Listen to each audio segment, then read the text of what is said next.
चलिए दोस्तों, आप लोगों को हम आज 1861 का भारत परिषद अधिनियम बताने वाले हैं।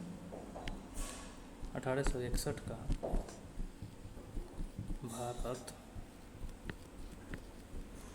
परिषद अधिनियम बताने वाले हैं। ये बताने से पहले आप लोगों को हम 1861 में ब्रिटेन के क्राउन कौन थी और उस समय भारत के वायसराय के पद पर कौन थे, इसके बारे में हम लोग जान जाते हैं। तो उस समय का क्राउन यानी कि 1861 का जब भारत परिषद अधिनियम आया, उस समय क्राउन के पद पर कौन थे? तो क्वीन अलेक्जेंडर विक्टोरिया या queen Victoria. Queen Victoria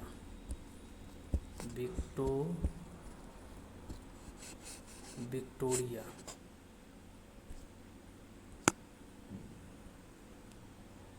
queen Victoria, इन्हीं को कहते हैं क्वीन अलेक्जेंडर विक्टोरिया भी कह सकते हैं।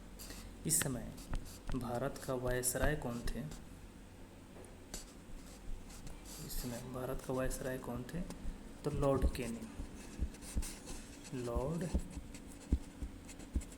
कैनिंग थे। इनका शासनकाल कब से कब तक था? 1856 से 1862। वायसराय समझ में आ गया। वायसराय कौन थे? तो लॉर्ड कैनिंग। और उस समय क्राउन कौन थी? तो क्वीन अलेक्जेंडर विक्टोरिया या क्वीन विक्टोरिया। दो चीज़ समझ में आया। चलिए आगे बढ़ते हैं। देखिए, 1861 का भारत परिषद अधिनियम समझने से पहले एक चीज़ समझ जाइए कि देश को चलाने के लिए तीन चीज़ों का होना बहुत ज़रूरी है। एक में विधायिका,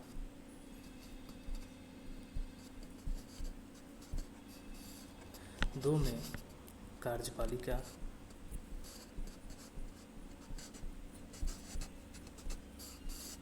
और तीन में न्यायपालिका।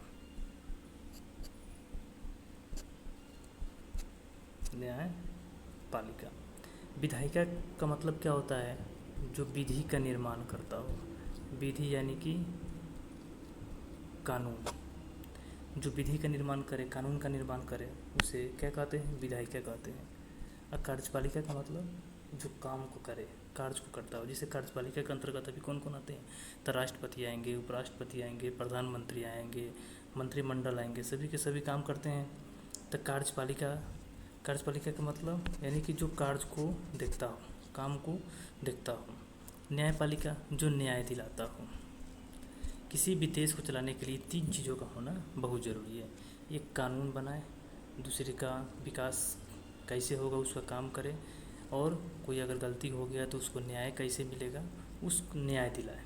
तो न्याय, काम और विधि, ये तीन चीज़ों का होना बहुत ज़रूरी है। तो उस समय 1861 ईस्वी का जब भारत परिषद अधिनियम आया, उस समय क्या था? तो विधायिका का अधिकार केवल वायसराय को था। कार्यपालिका का अधिकार जो है ना, विधायिका के अंतर्गत जो वायसराय के अंतर्गत जो परिषद आते थे वहीं कार्यपालिका को संभालते थे। और न्यायपालिका को कौन देखता था? तो न्यायपालिका 1774 ईस्वी में जो कलकत्ता में जो उच्च न्यायालय की स्थापना हुआ था, जिसमें एक मुख्य न्यायाधीश बने थे, 3 न्यायाधीश बने थे, वही न्याय दिलाने का काम पूरे देश को करता था। इस चीज़ को देखते हुए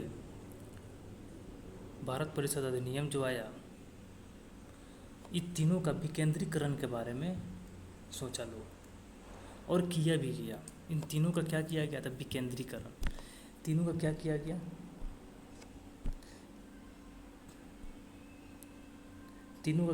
तो विकेंद्रीकरण किया गया। विकेंद्रीकरण का मतलब होता है तोड़ना यानी कि बांटना। विकेंद्रीकरण का मतलब क्या होता है? बांटना।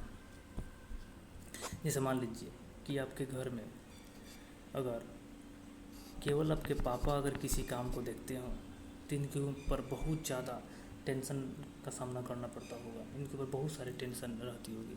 लेकिन अगर इनके 3 बेटा हैं, ए, बी और सी, अगर ये तीनों में उस काम को अगर बांट दिया जाए तो क्या हो जाएगा? सभी के सभी में बढ़ जाएगा, तो थोड़ा सा तो आसान हो जाएगा। तो इस सब चीज़ों को देखते हुए किसी एक आदमी के ऊपर यह अधिकार न रहे कि कानून का निर्माण करेगा, किसी एक आदमी के ऊपर यह अधिकार नहीं रहे कि न्याय दिलाएगा, किसी एक आदमी के ऊपर यह अधिकार न रहे कि वो केवल कार्यपालिका का काम करेगा। सबका सब क्या हो, अलग अलग हो, यानी कि सबका विकेंद्रीकरण हो। इस सब चीज़ों को देखते हुए तीनों चीज़ों का विकेंद्रीकरण करने का काम शुरू किया गया 1861 का भारत परिषद अधिनियम। तो चलिए सबसे पहले हम करते क्या हैं, तो न्यायपालिका, न्यायपालिका का विकेंद्रीकरण।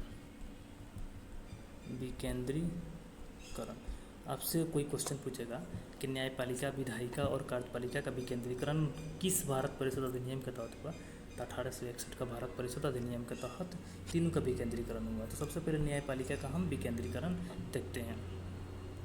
तो देखिए, न्याय देखने का काम पहले जानते हैं कि 1773 ईस्वी में रेगुलेटिंग एक्ट आया। इस रेगुलेटिंग एक्ट के तहत 1774 ईस्वी में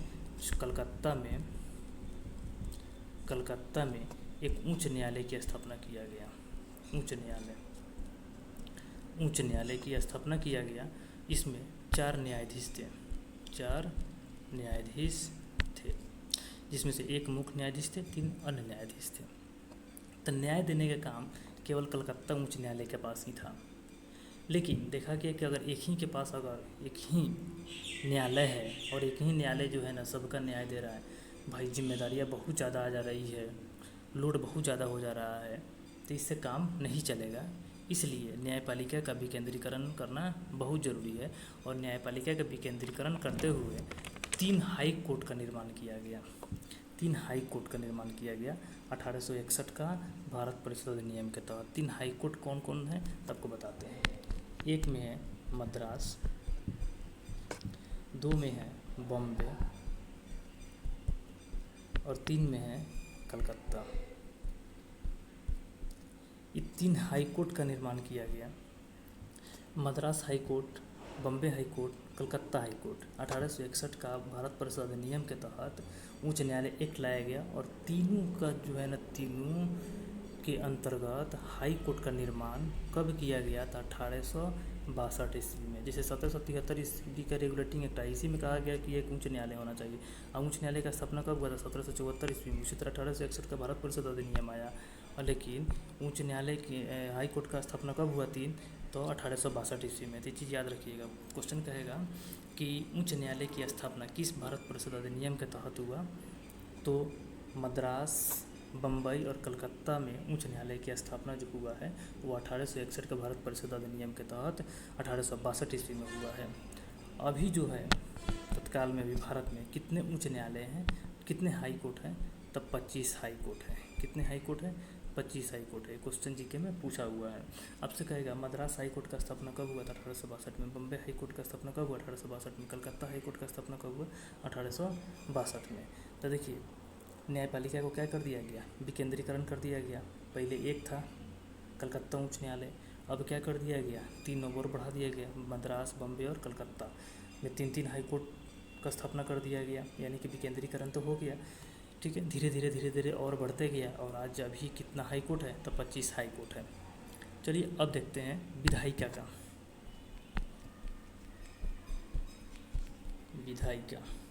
विधायिका मतलब कि विधि का निर्माण। विधायिका का पहले क्या करेंगे हम, विकेंद्रीकरण। विधायिका का मतलब होता है जो विधि का निर्माण करे। अभी जो है, जैसे कि सपोज दैट अभी विधि का निर्माण यानी कि कानून का निर्माण करने का अधिकार किसके पास है, तो संसद के पास है। संसद का अंतर्गत कौन कौन आता है, तो संसद का अंतर्गत आता है लोकसभा,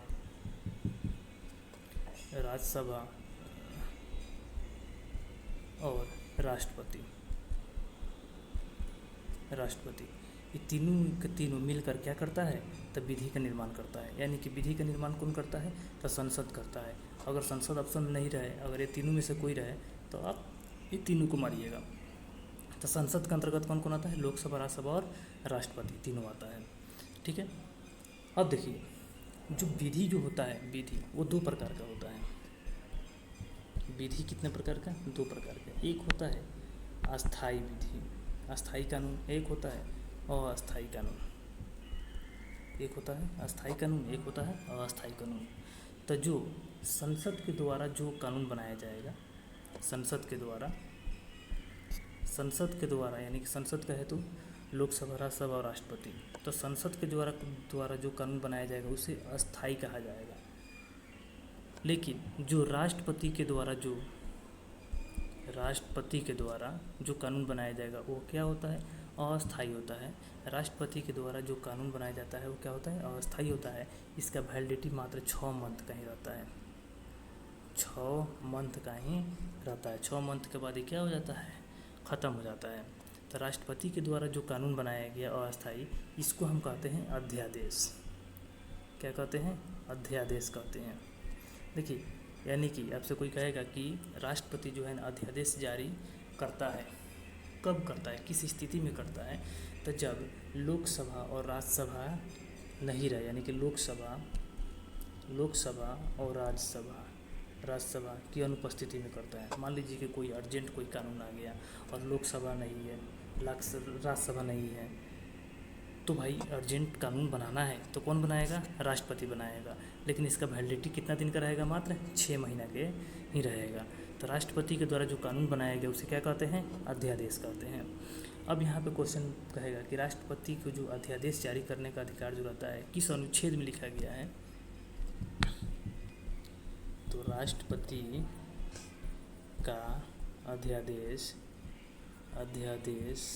राष्ट्रपति जो अध्यादेश जारी करता है यानी कि जो अस्थायी कानून बनाता है वो कितना अनुच्छेद में लिखा गया है, तो 123। और राज्यपाल तो 213। उसके बाद उपराज्यपाल समझते हैं, यूनियन टेरिटरी में जो रहते हैं उन्हें उपराज्यपाल कहते हैं। उपराज्यपाल या इसी को प्रशासन कहते हैं। इनको भी जो है ना अध्यादेश जारी करने का अधिकार होता है। तो इनका कितना में रहता है, तो 239 का ख। तो राष्ट्रपति अपना अध्यादेश जारी करेगा अनुच्छेद 123 के तहत, राज्यपाल अपना अध्यादेश जारी करेगा 213 के तहत, और उपराज्यपाल या प्रशासन अपना अध्यादेश जारी करेगा 239 के ख के तहत। तो आपको समझ में आया। देखिए, 1861 ईस्वी में 1861 का जो भारत परिषद अधिनियम आया, इस अधिनियम के तहत वायसराय को अध्यादेश जारी करने का अधिकार दिया गया। वायसराय को अध्यादेश जारी करने का अधिकार दिया गया। अध्यादेश जारी करने का अधिकार दिया गया। इसी अधिनियम के तहत, भारत परिषद अधिनियम के तहत कहा गया कि भाई अगर देश में केवल एक ही आदमी रहे कानून बनाने वाला तो फिर हो जाएगा गड़बड़। इसलिए सभी अलग अलग प्रांत में क्या किया जाए, तो विधान परिषद का गठन करना जरूरी है। विधान परिषद का जब गठन हो जाएगा तो अपना अपना विधान परिषद अपना अपना कानून बनाएगा। तो इसी को देखते हुए 3 राज्यों में विधान परिषद का गठन किया गया। पहला बंगाल में विधान परिषद का गठन 1862 ईस्वी में हुआ। 1861 का भारत परिषद अधिनियम के तहत ही बंगाल में विधान परिषद का गठन 1862 ईस्वी में हुआ। उत्तरी पश्चिमी राज्य में जो है कब हुआ था, 1866 ईस्वी में हुआ विधान परिषद का गठन। उसके बाद पंजाब में कब हुआ, तो 1897 ईस्वी में हुआ। 3 बंगाल, उत्तरी पश्चिम राज्य और पंजाब में क्या हुआ, तो विधान परिषद का गठन हुआ। तब से कोई कहेगा कि 1861 के भारत परिषद अधिनियम के तहत कितने राज्यों में विधान परिषद का गठन हुआ, तो बंगाल, उत्तरी पश्चिमी राज्य और पंजाब। बंगाल में कब हुआ, 1862 में हुआ।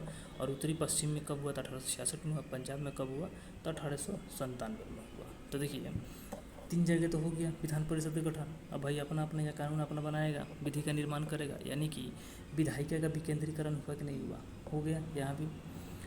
अब देखिए, अब देश लेवल का अगर कानून बनाना है तो कैसे, उसका क्या गठन हुआ था, तो केंद्रीय विधान परिषद। देश लेवल केंद्रीय विधान परिषद का भी गठन हुआ था। विधान परिषद के अंतर्गत यह जो कानून बनाता था पूरे देश में लागू होता था। इसमें कितने सदस्य को रखने का इसमें अनुमति था। तो मिनिमम जो था 6 और मैक्सिमम जो था इसमें 12। अगर 6 को रखे हैं तो 3 को तो रखेंगे सरकारी और 3 को रखेंगे गैर सरकारी। मतलब कि जो सरकार के अधीन काम नहीं करता हो, जो सरकारी आदमी नहीं हो, मतलब भारत के हो, अब वो भी मिल करके क्या बनाएगा, वो अब कानून बनाएगा। जैसे 12 को है तो 12 में 6 को रहेगा सरकारी या 6 को रहेगा गैर सरकारी। तो शुरू में लेकिन यह जो है मनोनीत करने का अधिकार किसके पास था कि 3 को गैर सरकारी रहेंगे या 3 को सरकारी रहेंगे, तो यह था वायसराय के पास यह मनोनीत करने का अधिकार था। सबसे पहले 6 सदस्यों को शामिल किया गया, जिसमें 3 को गैर सरकारी थे। वो 3 गैर सरकारी कौन कौन थे? तो एक में थे सर दिनकर राव थे, और 2 में बनारस के राजा थे जिनका नाम था देव नारायण, और 3 में पटियाला के महाराज थे। पटियाला के महाराज कौन थे? नरेंद्र सिंह थे। इन 3 लोगों को शामिल किया गया। किसमें? तो केंद्रीय विधान परिषद में इन 3 लोगों को शामिल किया गया। तो आपको समझ में आया कि विधायिका का भी क्या हो गया? विकेंद्रीकरण हो गया। अब किसका करना है? तो कार्यपालिका का विकेंद्रीकरण करना है। चलिए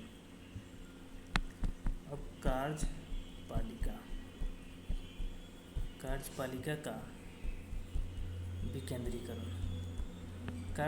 का विकेंद्रीकरण करने के लिए क्या किया गया? तो भारत में मंत्रिमंडल व्यवस्था, भारत में जो है मंत्रिमंडल व्यवस्था भाई कार्य करने के लिए। अब एक बात बताइए, मान लीजिए कि पूरे देश में केवल प्रधानमंत्री रहे, गृह मंत्री, उसके बाद विदेश मंत्री, उसके बाद खेल मंत्री, उसके बाद आपका जो शिक्षा मंत्री, उसके बाद जो है डिफेंस मंत्री, ये सब अगर कोई नहीं रहे तो क्या प्रधानमंत्री से पॉसिबल है कि पूरे देश को अकेले देख लेना? नहीं। तो कार्यपालिका का भी उस समय क्या कर दिया गया? विकेंद्रीकरण किया गया कि मंत्रिमंडल व्यवस्था को शुरुआत करो, अलग अलग मंत्री बनाओ, ताकि वो कार्य पूरे देश में घूम के बेचारा अपना करे, सबका अलग अलग विभाग बढ़ जाए, अपना काम करे और विकास बढ़िया से करे। तो मंत्रिमंडल व्यवस्था, इसी को हम कहते हैं या पोर्टफोलियो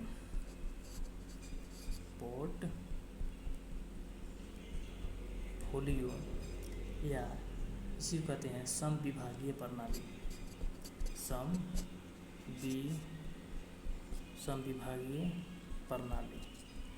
प्रणाली का क्या किया गया?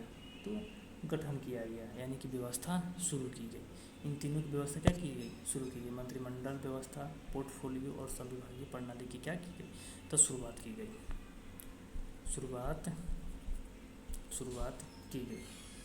पोर्टफोलियो का जनक किसे कहते हैं? या मंत्रिमंडल व्यवस्था समविभागीय प्रणाली के जनक किसे कहते हैं? तो लॉर्ड कैनिंग को कहते हैं। किसे कहते हैं? तो लॉर्ड कैनिंग को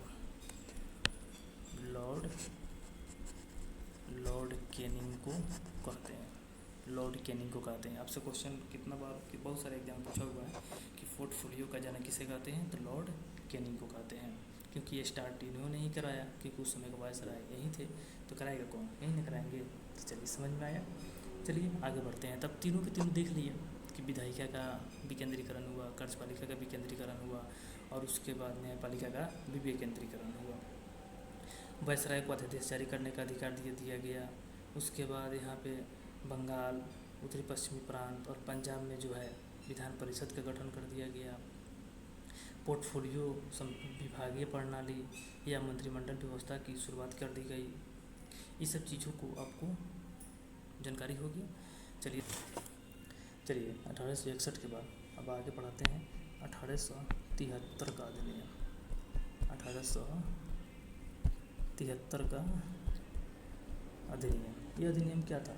तो इस अधिनियम में कहा गया कि ब्रिटिश ईस्ट इंडिया कंपनी को कभी भी भंग किया जा सकता है। क्या किया गया?